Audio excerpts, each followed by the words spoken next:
하나님께서 우리에게 베풀어 주신 은혜, 그 은혜로 말미암아 여러분 지금 이 순간에 이 아름다운 예배당에서 우리가 함께 예배를 드리고 있습니다. 여러분 이 사실이 얼마나 은혜로운 사실인지 모릅니다.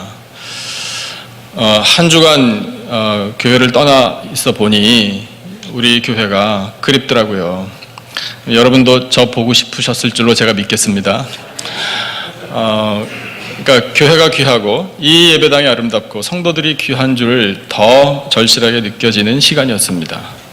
그것도 은혜더라고요. 그래서 여러분 자주는 말고요, 가끔 이렇게 휴가를 가시고 어디 멀리 가실 때 그런 기회가 또 색다른 면이 있습니다. 우리 교회가 얼마나 귀하고 우리 교회가 얼마나 자랑스럽고 또 우리 성도들이 얼마나 귀한지, 그런 마음을 다시금 갖게 되는 그런 기회가 정말 리프레시 되는 기회라고 또 생각이 됩니다. 아무튼 여러분 우리는 하나님의 은혜로 이 자리에 있게 된 줄로 믿습니다. 그런데 우리 솔직하게 고백하면 여러분 우리는 모두 죄인인지라 그 은혜를 생각하면 당연히 무엇이 나와야죠? 감사가 나와야 되는데 왜 이렇게 불평이 많은지 모르겠어요. 우리 자신을 생각할 때요. 다른 사람 생각하지 말고 맞아 그 사람이 이 말을 들어야 돼 이런 생각 버리고요. 나 자신이 어떤가 한번 말씀에 비추어서 우리의 깊은 속을 한번 들여다보기를 원합니다. 여러분 우리는 불만을 찾아내고 부족한 것 찾아내는데 선수입니다. 정말 금메달감이라고 해도 과언이 아닙니다. 부족한 거 많아요. 그래서 불평이 이렇게 점점 차올라 그것을 가끔은 쏟아냅니다. 쏟아내면 시원할 것 같거든요. 그런데 어떤가요, 여러분? 불평 쏟아내면 시원하던가요? 아이고, 내가 왜 그랬던고, 이런 후회가 사실 더 많을 거예요. 그리고 아이고, 하나님께서 내가 하는 말을 들으시고 절대로 기뻐하셨을 리가 없는데, 이런 또 회개하는 마음도 생기더라고요. 그래서 여러분 우리는 이 하나님 은혜를 깨닫고 그 은혜 앞에 감사하는 것이 얼마나 소중한 것인지, 또 그것이 하나님께 얼마나 영광이 되는 것인지 우리가 다시금 깨닫게 됩니다. 중요한 사실이 있어요. 여러분 하나님의 은혜를 깨닫고요, 감사하는 건요, 힘이 됩니다. 어떤 힘이 되는 줄 아십니까? 세상에 나가 만나는 모든 어려움을 이겨낼 수 있는 힘이 됩니다.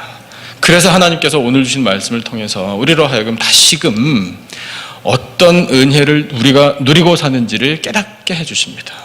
부족한 거 아니에요. 그러니까 하나님의 은혜가 부족해서 하나님께서 깜빡 잊으셔서 우리에게 은혜를 주시지 않아 그것을 지금 한번 생각해 보라는 말씀 결코 아닙니다. 여러분 은혜는 우리에게 넘치고도 넘치도록 부어주셨습니다.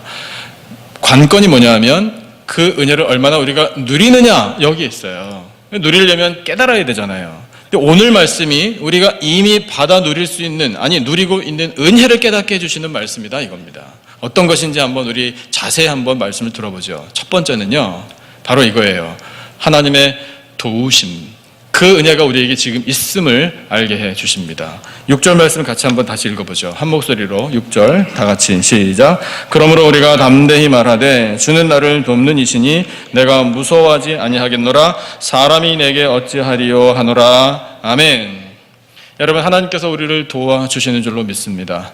하나님 우리를 도와주실 때 어떤 마음으로 도와주시는지 성경이 여러 구절을 통해서 표현해주고 계시는데요. 여러분 하나님은 우리를 도와주실 때 쉼이 없습니다. 우리는 피곤해해요. 그래서 우리는 피곤해서 졸고 자요. 재충전이 필요해요. 그런데 우리를 도와주시는 하나님께서는요, 졸지도 주무시지도 않으십니다. 하나님께서 우리를 도와주시는 것은 지속적입니다. 그 하나님의 도우심에는 변함이 없는 줄로 믿습니다. 그 하나님께서 우리를 도와주시기 때문에 그 도움을 알면 여러분 우리의 마음에 무엇이 생기나? 담대함이 생기는 거예요. 여러분 혹시 무서운 거 있으세요? 내가 무서운 게 어딨나? 여러분 그렇게 자부하고 사세요? 나 하나도 무서운 거 없다고. 보통 그렇게 큰 소리 치시는 분들 많이 만나봤습니다. 좋아요. 좋습니다. 그런데 그것이 내 호기로 그러는 것이 아니라 하나님께서 나를 도와주시니 나 무서운 거 없습니다. 이런 고백이 되기를 주님의 이름으로 축원합니다. 사람이 날 어떻게 할 것인가? 여러분 히브리서를 받은 사람들은요, 동족에게 핍박을 받은 사람들이에요. 다른 사람들이 아닙니다. 동족이고요, 같은 하나님을 부르고 같은 하나님을 섬긴다라고 말하는 사람들이었어요. 그런데 그들에게는 예수가 없었어요.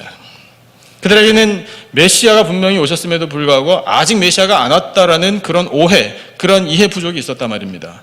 그러니까 그것이 이슈가 되어서 예수님을 열심히 믿고 신실한 믿음을 가지고 교회를 이루고 있는 사람들을 핍박했다는 말이에요. 그런 핍박을 당하는 사람들의 심정이 얼마나 괴로웠을지 우리가 짐작해 볼 수 있습니다. 하지만 그런 괴로움 가운데 있어도 두려워하지 않고 담대히 말할 수 있는 것은 하나님께서 우리를 도와주신다. 예수 그리스도의 도움이 우리에게 있다라는 그것 때문에 사람이 뭐 무섭냐, 하나도 무서울 것 없다, 이런 담대함이 생겼다라고 하나님께서 말씀을 통해 우리에게 가르쳐주고 계십니다. 그건 지금 우리가 이미 누리고 있는 은혜예요. 우리가 깨달아야 할 은혜라고요. 하나님께서 아직 안 주신 게 아닙니다. 다시 한번 말씀드리지만 이미 우리가 받아 누리고 있는 은혜인데 우리가 모를 수 있기 때문에 깨우쳐 주시는 것, 그것이에요. 그래서 하나님께서 우리를 도와주신다 말씀을 하시는데, 그러면 하나님이 언제 도와주시나? 언제나 도와주십니다. 어떤 상황에서도 도와주셔요. 특별히 어려운 상황 속에서 우리를 도와주십니다. 무엇이 우리를 어렵게 하나요? 영적인 공격이 올 때 우리 어렵습니다. 질병이 있을 때 어려워요. 재정적으로 부족할 때 어려워요. 관계에 불화가 있을 때 어려워요. 우리가 계획한 일들이 틀어질 때 어려워요. 장벽과 같은 것을 만날 때 어려워요. 인간적인 눈으로 두려운 대상 만날 수 있어요. 어려워요. 힘든 상황이에요. 그럴 때마다 하나님께서 우리에게 도움을 허락해 주십니다. 심령의 담대함을 주시고요, 용기를 주시고요, 뛰어넘을 수 있는 강한 의지도 허락해 주심으로 도와주십니다. 건강과 힘과 능력과 지혜를 성령께서 주심으로 도와주십니다. 여러분, 도와주시는 하나님께서 우리가 부족함을 아시기 때문에 우리가 힘에 부칠 때는요, 천사를 보내서라도 우리를 도와주셔요. 하나님께서는 능력의 팔로 우리를 붙들어 주시고 도와주신다라고 선포하고 계십니다. 이사야 41장 10절 말씀 많은 분들이 좋아하실 거라고 저는 생각해요. 두려워 말라, 내가 너와 함께 함이니라. 놀라지 말라, 나는 내 하나님이 됨이니라. 내가 너를 굳세게 하리라. 참으로 너를 도와주리라. 참으로 의로운 나의 오른손으로 너를 붙들리라. 하나님이 이렇게 말씀하고 계십니다. 아멘이십니까? 우리를 도와주시는 하나님이 능력의 손으로 우리를 붙들어 주고 계시니 두려워할 필요가 없다라고 하나님께서 말씀하고 계시는 거예요. 그런데 여러분, 하나님 도와주시는 건 알긴 알겠는데 여전히 우리 마음에 두려움이 있고 불안함이 있고 그것을 떨쳐버리지 못한다면 여러분, 그것은요, 우리가 말하지 않는 무언의 메시지인데 어떤 메시지인가요? 아이고, 하나님보다 문제가 더 큽니다. 이렇게 메시지를 보내는 것과 똑같아요. 하나님께서 도와주시는 건 알겠는데 여전히 두렵습니다. 그러면 악한 사탄 마귀가 하나님보다 더 셉니다 라고 말하는 것과 똑같다고요.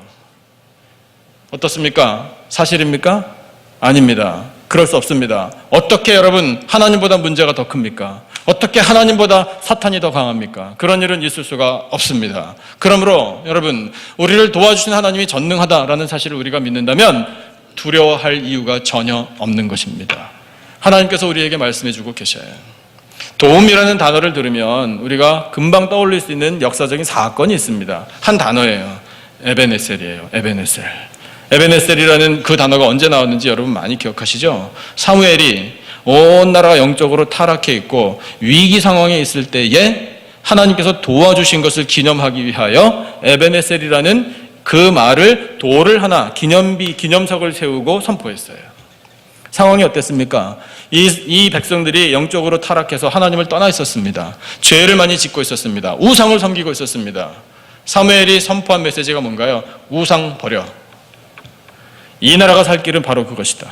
미스바로 모여서 무엇을 할 것인가? 예배, 제사를 드려야 한다. 여러분, 그 원리는요, 그 옛날이나 오늘날이나 똑같이 적용됩니다.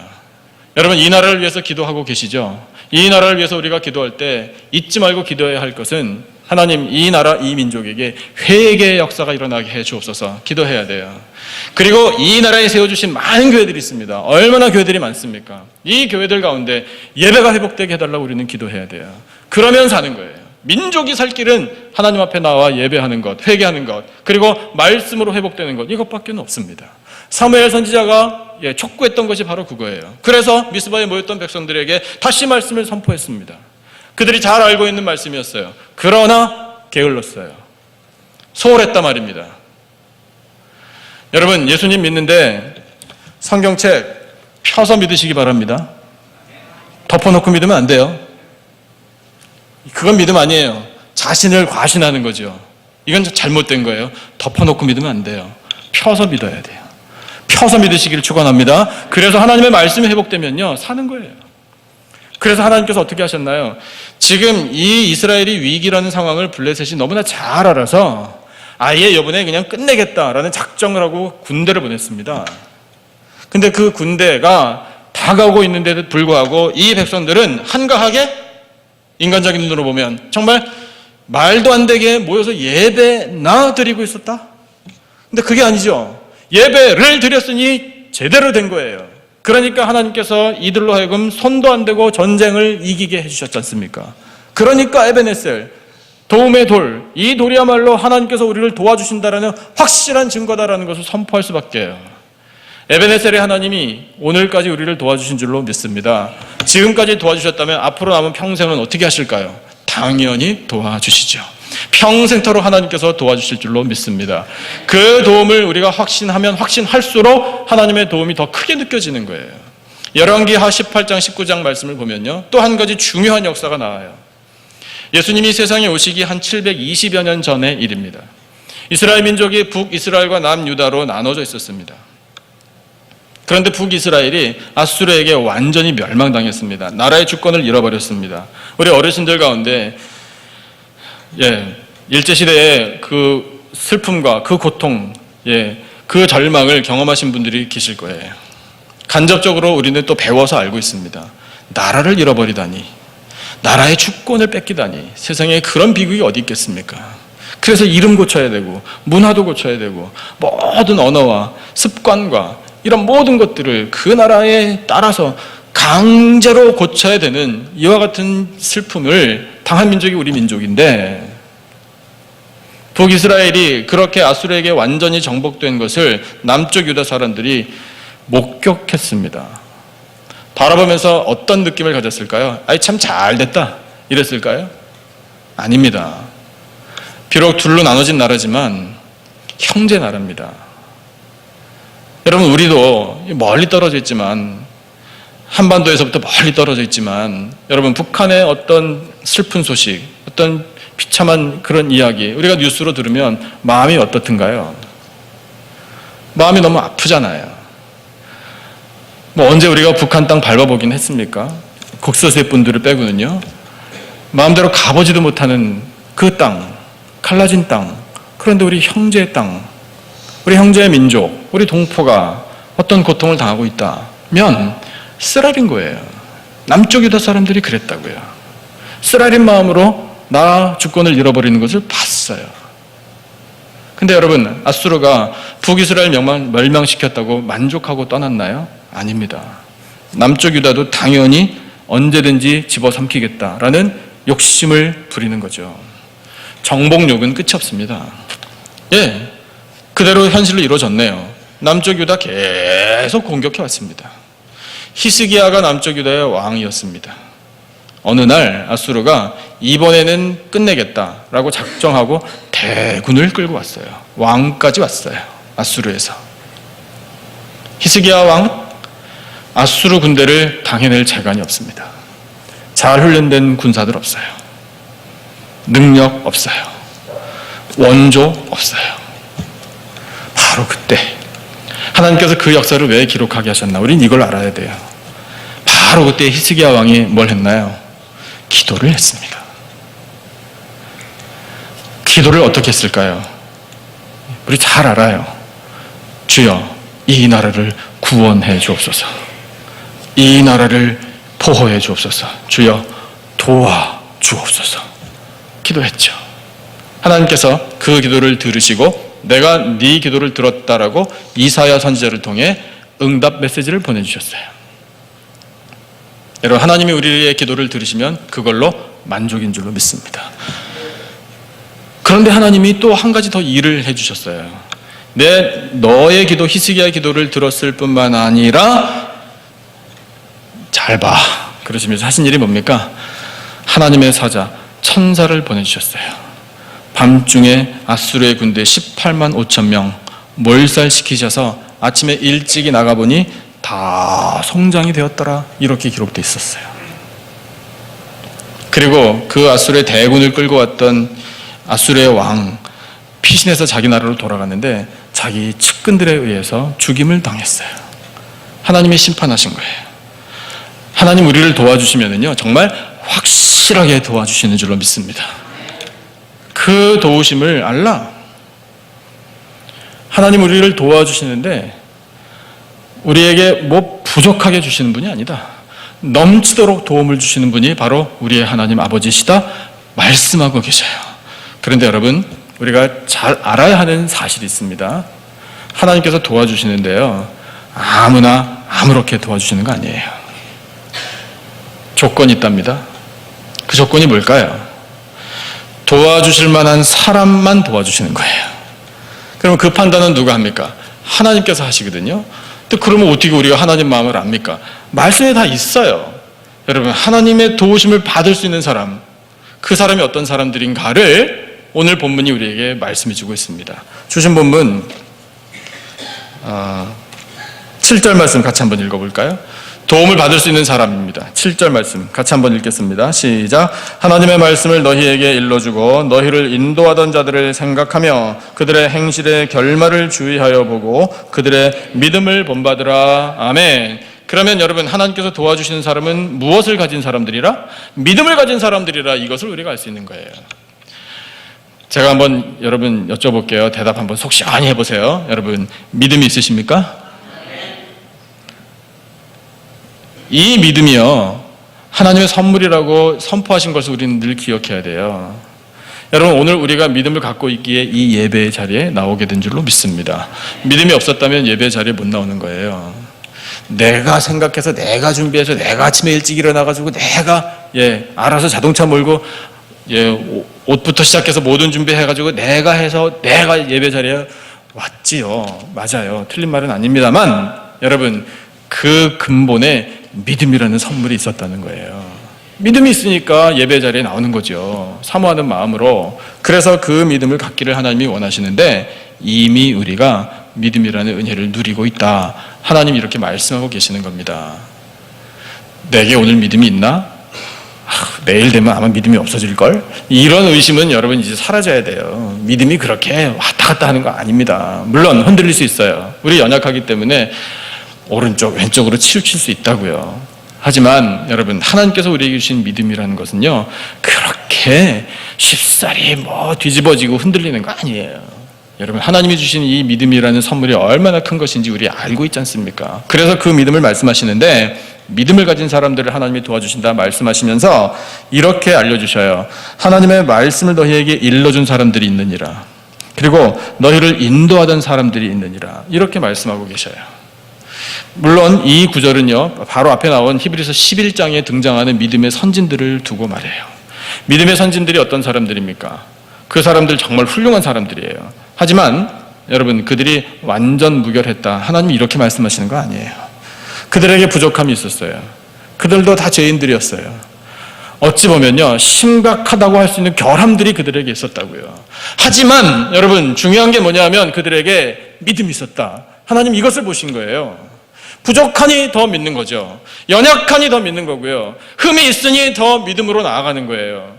그런 믿음, 그 중심의 믿음을 하나님께서 보셨다는 거예요. 그리고 그들의 행실의 결말을 보라. 그들이 어떻게 됐는가, 그들의 최후가 어떤가 너희들이 볼 수 있지 않느냐. 말씀에 다 기록되어 있으니 여러분, 공통점이 뭔가요? 다 구원받았습니다. 다 천국 갔습니다. 하나님 나라에 들어간 거예요. 그러니까 우리가 그와 같은 결말을 주의하여 보고 그들의 믿음을 본받아서 최선을 다하면서 살아야 돼요. 물론 이런 겁니다. 여러분, 믿음이라는 것이 우리가 마음속으로 키우고 우리가 열심히 돌을 닦는 심정으로 수양을 해가지고 완전하게 채워지는 건 아니에요. 성령 하나님께서 우리에게 도움을 주셔야 우리에게 온전한 믿음이 세워지는 줄로 믿습니다. 그런데 우리가 감당할 몫이 있어요. 여러분, 우리는 이 믿음을 지키기 위해서 정말 최선을 다해야 돼요. 끝까지 인내하면서 이 믿음을 지켜야 합니다. 그렇게 믿음을 끝까지 지키시기를 축원합니다. 얼마 전에 올림픽이 끝났잖아요. 이 올림픽에 대해서 영적인 시각을 좀 가지셨으면 좋겠다는 생각이 들어요. 올림픽이 어떻게 해서 생겼는지 많은 분들 상식적으로 알고 계시죠? 여러분, 이방 종교에서부터 나온 문화입니다. 그리고 신분의 차이를 극명하게 하기 위하여 동원된 그런 수단이에요. 운동하는 사람은 가장 천한 사람들이었어요. 그리고 귀족들, 높으신 분들이 그것을 보고 즐겼습니다. 제일 처음에 올림픽 경기가 벌어졌을 때는요, 패자는 죽었어야 됐어요. 그 자리에서. 사실 그렇게 속을 들여다보면 참 잔인하기 이를 데 없는 일입니다. 그러니까 귀족들의, 배부른 귀족들의 그런 잔인한 게임, 이게 시작이에요. 그러니까 그런 걸 생각해 보면 올림픽 하지 말아야 돼요. 근데 그렇게 우리가 좀 이렇게 극단적인 생각을 하기는 좀 무리가 있지 않습니까? 하지만 시각은 갖고 있어야 돼요. 올림픽이라는 것이 그렇게 시작되어서 사실은 이방신을 섬기는 그런 문화에서부터 비롯되었다라는 그런 거를 우리가 가지고 있으면 돼요. 당장에 뭐 올림픽을 보이콧하자 이런 뜻이 아닙니다. 그리고요, 여러분, 영적으로 보면은 그런 부정적인 면들이 있지만 우리가 얻을 수 있는 교훈이 그 안에 있어요. 그것이 오늘 주신 이 말씀을 통해서 우리가 믿음 생활을 하는 데 있어서 큰 도움이 됩니다. 뭐냐면 이런 거예요. 우리가 믿음을 끝까지 지키기 위해서 그 올림픽에 나온 선수들 한번 보면서 배울 수 있는 것은 이런 겁니다. 올림픽에서 좋은 성적을 거두고 메달을 딴 선수들, 그들에게 여러분 공통점이 있잖아요. 뭔가요? 기본에 충실하다는 거예요. 기본에 충실하지 않고 메달을 따는 사람은 한 사람도 없어요. 기본에 충실하여 훈련에 열심히 임할 뿐만 아니라 그들은 절제된 생활을 해요. 하고 싶은 게 왜 없겠습니까? 먹고 싶은 것들도 얼마든지 있잖아요. 젊은 날 나가서 놀고 싶은 일들이 또 얼마나 세상에 많습니까? 하고 싶은 거 다 하고 먹고 싶은 거 다 먹고 즐기고 싶은 거 다 즐기고 만나고 싶은 대로 사람 다 만나고 그렇게 청춘을 놀면서 자기 그런 쾌락을 위해서 살면서 올림픽에서 금메달 따고 싶다? 말이 안 되는 거잖아요. 그러니까 나와서 좋은 성적을 거두는 사람들이 얼마나 뼈를 깎는 훈련을 하고 얼마나 인내하면서 고통을 참으면서 절제하는 삶을 살았을지를 우리가 보면 알잖아요. 그런데 여러분, 그것이 우리 믿음 생활에도 적용이 된다는 뜻이에요. 여러분, 우리가 예수님 믿고 구원 얻어 천국 가는 줄로 믿습니다. 그런데 그 주어진 은혜를 우리가 받고 이 믿음을 끝까지 지켜 천국에 이를 때까지 우리도 정말 기본에 충실해야 돼요. 절제된 삶을 살아야 돼요. 세상에서 여러 가지 다른 교훈들을 우리에게 줘요. 그런데 하나님께서 주신 진리의 교훈은 이 말씀 속에 다 들어 있습니다. 그러니까 그것을 우리에게 알려주시는 거예요. 그러니까 염려하지 마라. 너희들에게 필요한 모든 교훈은 이 안에 다 들어있느니라. 하나님 우리에게 말씀해주고 계셔요. 여러분, 이 성경책을 통해 하나님이 주시는 진리의 교훈을 늘 충만히 얻으시기를 축원합니다. 그렇게 교훈을 얻을 때마다 여러분, 우리가 다시금 깨닫게 되는 게 은혜라고요. 하나님 구원의 진리를 가르쳐 주시니 감사합니다. 예수 그리스도 독생자의 보혈의 권능을 알게 하시니 감사합니다. 성령께서 우리에게 지혜를 주시고 천국까지 인도하시니 참으로 감사합니다. 그 은혜를 알수록 너무나 감사합니다. 그 은혜를 깨달으면 깨달을수록 어떤 효과가 우리에게 오는가? 우리의 마음이 굳건해지는 거예요. 은혜로서 굳게함이 아름답다. 하나님께서 우리에게 말씀해주고 계십니다. 사도행전 11장을 보면 안디옥이라는 이방의 도시에 헬락 문화권에 있었던 많은 사람들이 복음을 듣고 초신자들이지만 많이 모였습니다. 많은 사람들이 결단하고 예수님 믿기로 작정했다라는 소식을 들은 예루살렘 교회에서 유능한 지도자 바나바를 보냈습니다. 바나바가 안디옥에 탁 도착해서 보니 하나님의 은혜가 충만합니다. 이렇게 많은 사람들이 결심하고 예수님을 믿기로 작정하다니 이것이야말로 성령의 역사입니다. 찬양했겠죠. 그 하나님의 은혜 앞에 감격하고 기뻐하면서 이 안디옥에서 처음 예수님 믿은 사람들에게 한 가지 핵심적인 진리를 선포했습니다. 그게 뭔지 여러분 기억하세요? 굳은 마음으로 마음을 굳게 하고 주와 함께 머물러 있으라. 이것을 선포했어요. 이전에 옛날 개혁 성경에는 이렇게 번역되어 있어요. 굳은 마음으로 주께 붙어 있으라. 이렇게 기록되어 있어요. 저 똑같이 여러분에게 전하고 싶습니다. 굳은 마음으로 주님께 붙어 있으시기를 축원합니다. 굳은 마음으로 주님과 함께 머물러 있으면 돼요. 그러면 여러분 계속해서 우리에게 쏟아지시는 그 은혜로 말미암아 우리 강건한 마음, 굳센 믿음의 사람들이 될 수 있습니다. 그런 마음과 그런 믿음을 가지고 세상에 나아갈 때 우리 승리할 수 있습니다. 하나님께서 원하시는 우리의 삶의 모습입니다. 주신 말씀 속에서 우리가 이미 누리고 있는 은혜, 그것을 더욱더 깨달으시고 흔들지 않는 믿음, 이 은혜로서 마음이 굳세어지고 강건한 믿음을 가지고 세상에 나가 승리하며 하나님의 영광 나타내며 살아가는 복되고 아름다운 인생들이 되시기를 주님의 이름으로 축원합니다.